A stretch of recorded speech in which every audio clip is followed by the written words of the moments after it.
Assalamualaikum warahmatullahi wabarakatuh. Alhamdulillah hari ini bersama dengan Ustazah kembali di mata pelajaran Ilmu Pengetahuan Alam atau IPA. Ananda, kita hari ini akan mempelajari tentang 3 kingdom. Kingdom apa saja ya? Yang pertama, kita akan belajar Kingdom Monera.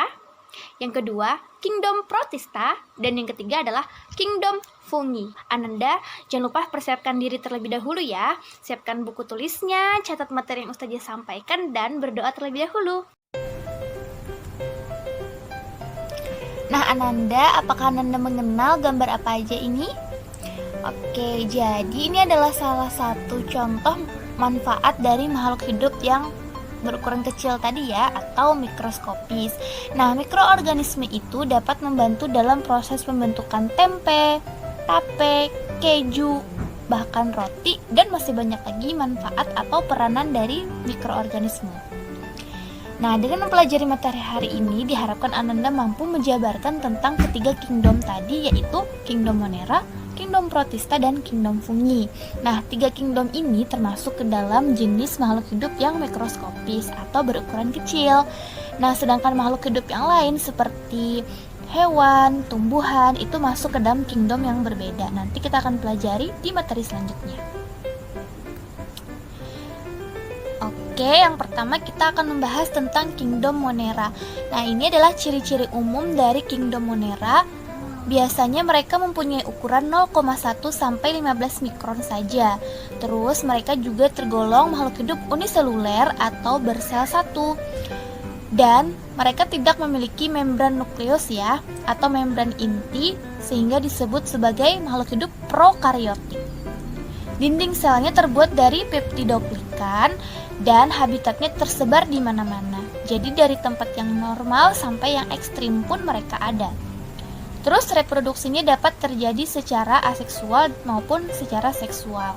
Nah, untuk klasifikasi Kingdom Monera ini terbagi menjadi 2 kelompok, yaitu golongan bakteri dan alga biru. Nah, ini adalah gambar dari beberapa spesies yang masuk ke golongan bakteri dan alga biru ya. Nah, di sini kita akan membahas perbedaan antara golongan bakteri dengan ganggang biru atau cyanobacteria. Untuk bakteri, mereka ukurannya relatif kecil, sedangkan cyanobacteria ukurannya sudah lebih besar ya dibandingkan bakteri tadi. Kemudian untuk bakteri semuanya bersifat uniseluler, sedangkan cyanobacteria ada beberapa yang multiseluler atau bersel banyak. Dari dinding selnya, bakteri itu mempunyai 1 atau 2 lapisan, sedangkan cyanobacteria terdiri dari 4 lapisan. Bakteri dapat berupa gram positif atau negatif, sedangkan cyanobacteria adalah gram negatif. Nah, ini nanti kalian akan membahas tentang bakteri ini di materi tingkat atas ya, atau sekolah menengah atas. Jadi kalian cukup mengetahui saja dulu ciri-ciri umumnya. Kemudian, beberapa bakteri memiliki flagela atau alat geraknya, sedangkan cyanobacteria tidak mempunyai flagela. Beberapa bakteri mengandung pigmen fotosintesis dan mempunyai klorofil, sedangkan cyanobacteria mengandung klorofil A serta mengandung pigmen aksesori lainnya selain dari zat hijau daun tadi. Terus, sebagian besar bakteri adalah heterotrof ya, atau tidak mampu memproduksi makanan sendiri. Sedangkan cyanobacteria ada juga yang bersifat autotrof atau mampu memproduksi makanannya sendiri. Fotosintesis adalah anoksigenik pada bakteri, sedangkan oksinogenik pada cyanobacteria. Terus glikogen pada bakteri adalah bentuk makanan yang dicadangkan, sedangkan pada cyanobacteria itu mereka menggunakan pati atau zat tepung. Terus reproduksi seksual bakteri terjadi melalui konjugasi, transformasi, atau transduksi, sedangkan pada cyanobacteria reproduksi seksualnya tidak ada. Nah, sekarang peranan bakteri. Bakteri itu ada juga yang menguntungkan loh. Contohnya bakteri Lactobacillus casei bisa untuk membantu proses pembuatan Yakult, dan Acetobacter xylinum untuk pembuatan nata de coco. Terus bisa juga kita menggunakan Lactobacillus bulgaricus untuk membuat yogurt, Streptococcus criseus untuk antibiotik streptomycin, Mechanobacterium untuk pembuatan biogas, Rhizobium untuk mengikat nitrogen ya, untuk membantu proses penyuburan tanah, terus Streptococcus lactis untuk pembentukan keju. Nah, tapi ada juga loh bakteri yang merugikan, contohnya bakteri yang bisa mendatangkan penyakit. Misalnya bakteri Bacillus anthracis yang bisa menyebabkan penyakit antraks yang bisa menyerang sapi, kerbau, domba, atau bahkan manusia. Dan masih banyak lagi bakteri-bakteri merugikan lainnya. Jadi kita juga harus hati-hati dan harus tahu dan mengenali macam-macam bakteri tadi supaya kita tahu bakteri yang merugikan dan bakteri yang menguntungkan itu apa saja. Nah, selanjutnya adalah kingdom Protista. Ciri umum dari kingdom Protista itu mereka biasanya bersel satu ya atau uniseluler. Walaupun ada beberapa jenis yang bersel banyak atau multiseluler. Mereka juga sudah memiliki membran nukleus, membran inti sel atau disebut sebagai makhluk hidup eukariotik. Habitatnya umumnya berada di tempat yang lembab, kemudian mereka bersifat aerob, respirasi membutuhkan oksigen, atau ada juga yang anaerob, respirasinya tidak membutuhkan oksigen. Nah, bersifat heterotrop atau tidak mampu memproduksi makanan sendiri, dan beberapa bersifat fotoautotrop karena mempunyai klorofil sehingga mampu melakukan yang namanya fotosintesis. Nah, kingdom Protista ini terbagi menjadi 3 kelompok. Yang pertama adalah Protista mirip hewan yang dikenal dengan protozoa. Kemudian Protista mirip tumbuhan yang dikenal dengan istilah alga. Dan Protista mirip jamur. Jadi klasifikasi untuk kingdom Protista ini ada 3 kelompok ya. Nah, kita bahas satu-satu. Yang pertama adalah Protista mirip tumbuhan. Ciri utamanya mereka berstruktur atau berbentuk talus. Artinya tidak dapat dibedakan antara akar, batang, dan daunnya. Kemudian memiliki pigmen, khususnya pigmen zat hijau daun ya. Terus berbentuk bermacam-macam. Ada yang bersel satu soliter, bersel satu dengan koloni, atau bersel banyak. Habitatnya biasanya di perairan dan daerah yang lembab. Reproduksinya secara aseksual dengan fragmentasi, pembelahan biner, pembentukan spora. Ada juga yang dapat melakukan reproduksi seksual dengan cara penyatuan gamet dan melakukan metagenesis. Nah, ini adalah organisme-organisme Protista mirip tumbuhan. Selanjutnya, Protista mirip hewan atau dikenal dengan protozoa mempunyai ciri-ciri yaitu heterotrop atau tidak mampu memproduksi makanan sendiri ya, seperti dengan hewan pada umumnya juga. Kemudian mereka memiliki alat gerak. Reproduksinya dengan pembelahan biner dan dapat juga melakukan penyatuan sel gamet atau konjugasi secara seksual. Dan ini adalah contoh-contoh organisme yang termasuk ke dalam protozoa. Nah, ada lagi Protista mirip jamur. Ini terbagi menjadi 3. Nah, ciri umum Protista mirip jamur ini sifatnya adalah eukariotik, heterotrop, tidak memiliki klorofil, dan dapat menghasilkan spora. Nah, kenapa tidak dimasukkan ke dalam kingdom fungi atau jamur? Karena struktur tubuh dan reproduksinya berbeda dengan jamur yang sesungguhnya, sehingga mereka hanya dikenal sebagai Protista yang mirip dengan jamur.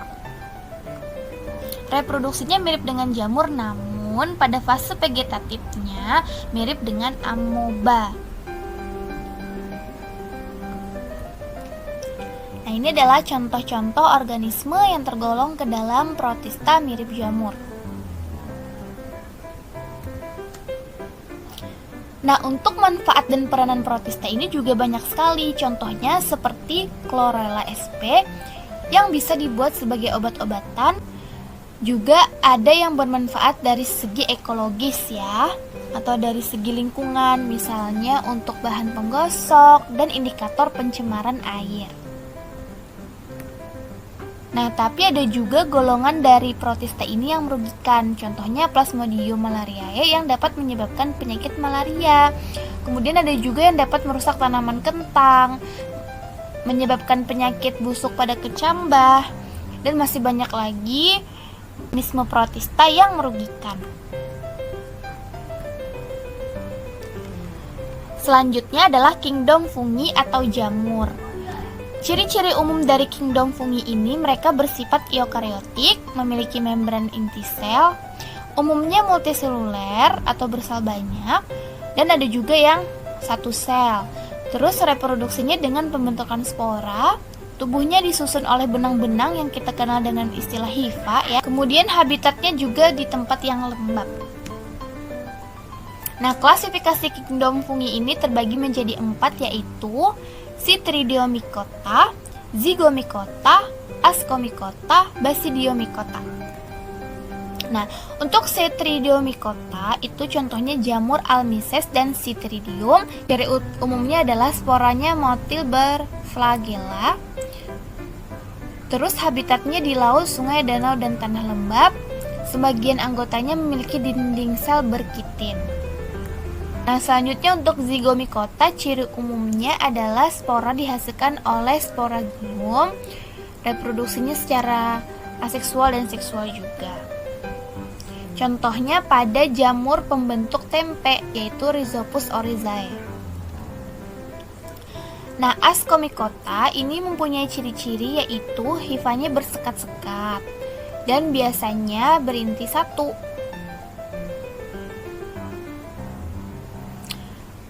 Mereka juga mempunyai alat pembentuk spora yang disebut ascus. Dinding selnya dari zat kitin, reproduksinya juga secara seksual dan aseksual. Basidiomycota. Nah, ciri umumnya yaitu multiseluler, heterotrop saprofit, terus hifanya bersekat, dan lain sebagainya. Nah, peran kingdom fungi atau jamur yang menguntungkan itu bisa sebagai organisme pengurai ya. Kemudian juga ada beberapa jenis yang bisa dikonsumsi dan bisa dijadikan obat-obatan.